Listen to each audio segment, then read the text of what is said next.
we are today is at the 2014 Orlando Christmas Day Parade. We're so excited that for the first time in many years, we were able to restore our 1926 pumper, and through the cooperation of the retirees who really worked hard on this thing, our fleet operations with the city and the city's cooperation, we were able to completely restore this apparatus. And now you'll see today that you'll have Santa Claus being taken in the parade by Chief Glenn Kinnear.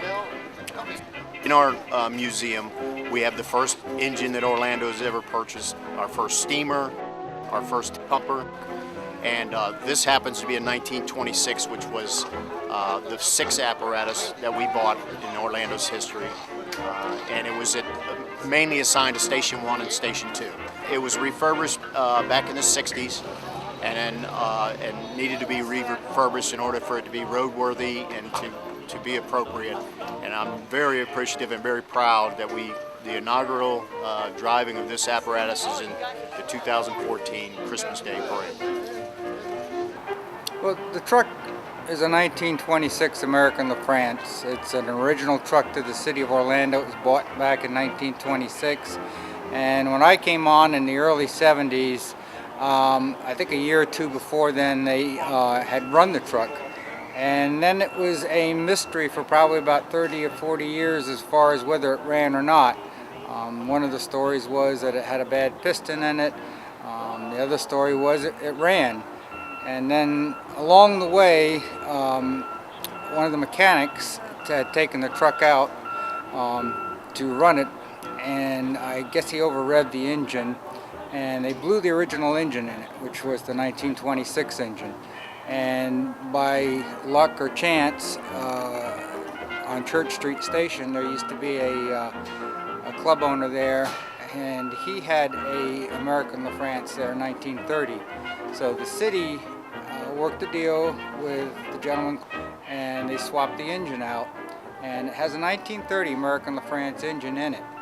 So the truck had spent several different places as its home. I think primarily it was at Station 10 and Station 8 over many years. And when it went to the museum, we just kept saying to ourselves, you know, this is the ideal project to try and get this to run again. And you know, we ought to try and do something with it. And we talked with John Miller, the fire chief, and John was very gracious to allow us to see what we could do with it.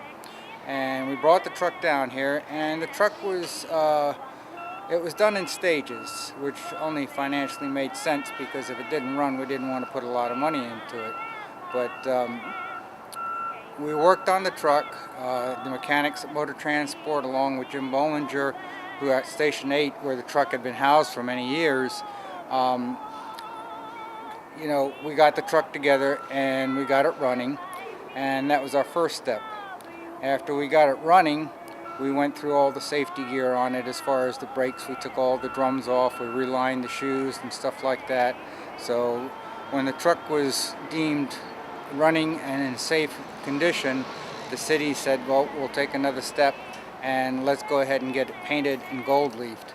And what they did was they went out to different bidders like the city normally does, and they chose a company up in the Berry, and we took the truck all apart and it went up to the Berry. It was sandblasted down, it was primered, painted, and then a gentleman down here on South Orange Avenue did the gold leaf for it. So what you have now, after over a year's worth of work, we've put everything back together. We've redone a lot of the wiring. There's innumerable amounts of different little things we've done to fix it to keep it running. And what you have is what we're looking at now. And this will be making its debut tomorrow at the Christmas parade.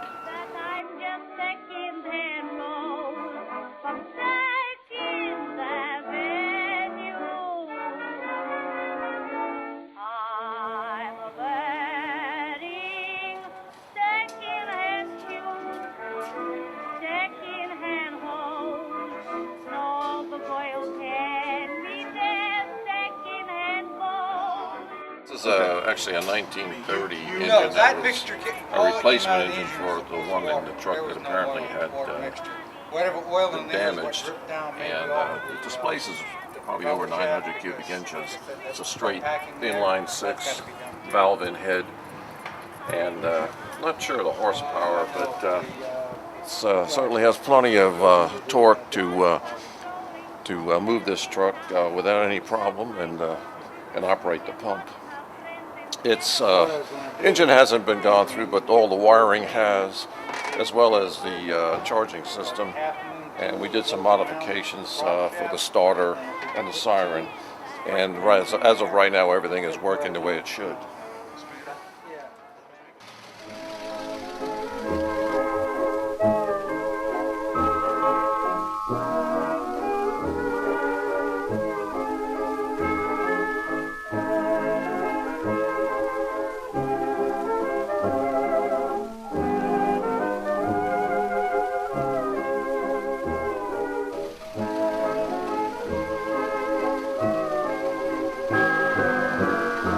Years ago, when they were working on this thing and doing some, I don't know if it was during the restoration process or not, but they didn't have a radiator cap. They couldn't find it. So it just so happens that one of the guys that was on the fire department happened to have a radiator cap at home, and he says, we can put it on the truck and keep it on there. But the unique thing about this is you'll notice that it says G. Klein. And one of our fire chiefs, Gene Reynolds, his wife, that was her dad. He was a fireman with Orlando years back, and he said, so we've kept that on there. That's all comes down to the Reynolds family. So it was Dottie Reynolds' dad, George Klein, and he's the one who, and Dottie's 80-something years old now, and Chief Reynolds, bless his heart, he's gone, and his son was a fire chief. But this is kind of unique. We want to always keep this on here in memory of them. So it's a kind of a neat thing to have. And as the needle gets higher, it lets you know, as long as that needle stays in the middle, lets you know your temperature is okay. If it starts getting higher than that, we need to pull over and get some water in it or cool it down, because you wouldn't want to burn this thing up just like your regular car. Back in the day when this truck was manufactured, it had a pump in it and it had a water tank. The tank was actually inside this box here and held about 100 gallons of water, and they would use that water in that tank until they got the water source. The black hose would hook into the intake of the pump right here, and these black hoses would hook together and drop it into a lake, a pond, some sort of trough or water source, and the water would be sucked up into the pump. This is the pump mechanism all in here. And it would suck the water up very much like a straw with you doing a milkshake, trying to suck the water or soda. It would suck the water in here. Once it got water flowing and within the pump, then the pump could take advantage of the water coming in. And these were the out sources of the pump. You would have one here, one on the other side. And for each one of these, you can expect 250 gallons of water per minute. So that would make this a 750 gallon per minute pumper. So you had one on the other side, two over here, and the transmission then would turn it in. You would turn it over and it would go from drive to pump. So the truck would have to be sitting still, and now the motor is turning the pump. And that's what sucks the water up. And then we have extra hose on the very back that we don't have right now because we're not putting the hose back on it yet. But the hose would actually, they fight fire with and have these big nozzles on the back of the truck. These are the nozzles right here that the guys would fight fire with. And then take these off and screw this on to the hose. And this is what these guys would fight fire with, and open the nozzle and close the nozzle. And we had several of them here on the very back, and as we work our way around the truck, you see the other side of the pump. So we had a discharge here, and you could suck water from either side of the truck. So this was also another intake. So those black hoses could hook to here and go into the water source, and that way it would actually suck the water up. Now those black hoses have wire, helix cord, so the hose won't collapse. You know, like you're sucking something really thick, the hose would collapse. that would keep the water from those hoses from collapsing. And so therefore, that's how we would get the water to fight the fire. Back in 1926, when this thing was manufactured, the way that it was started was with this hand crank on the front. They'd have to push it in. They had a little knob underneath the bottom that they had to release the pressure. And they'd push the pressure over. They would take this handle and push it in, and that right there, you feel it, that would turn. It took a man and a boy to turn this thing, and it was hand cranked. And what it did was it turned a magneto, and the magneto was the thing that provided the spark. Now, if you look over here underneath the hood, you can see that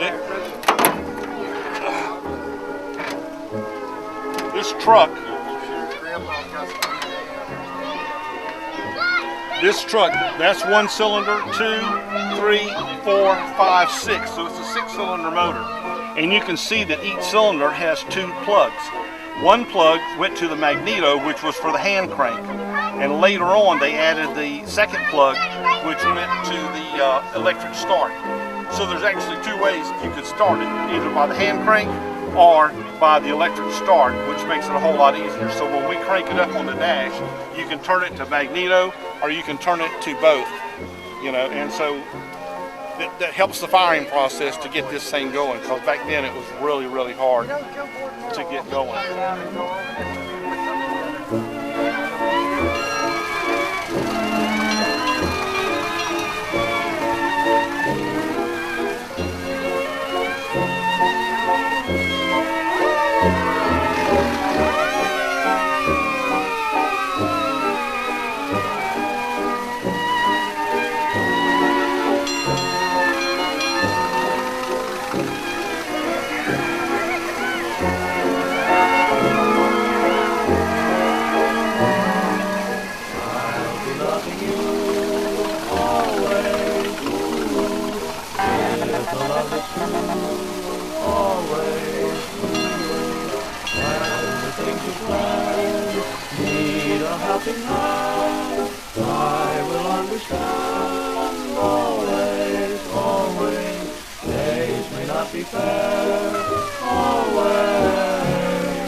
sweet, she's gentle and metal and nearly complete. She's knockout, she's regal, her beauty's illegal, she's a girlfriend. Do-do-do, take her to dance, take her to tea. It's stunning how cunning this lady can be. A look at this vision will cause a collision, she's a girlfriend.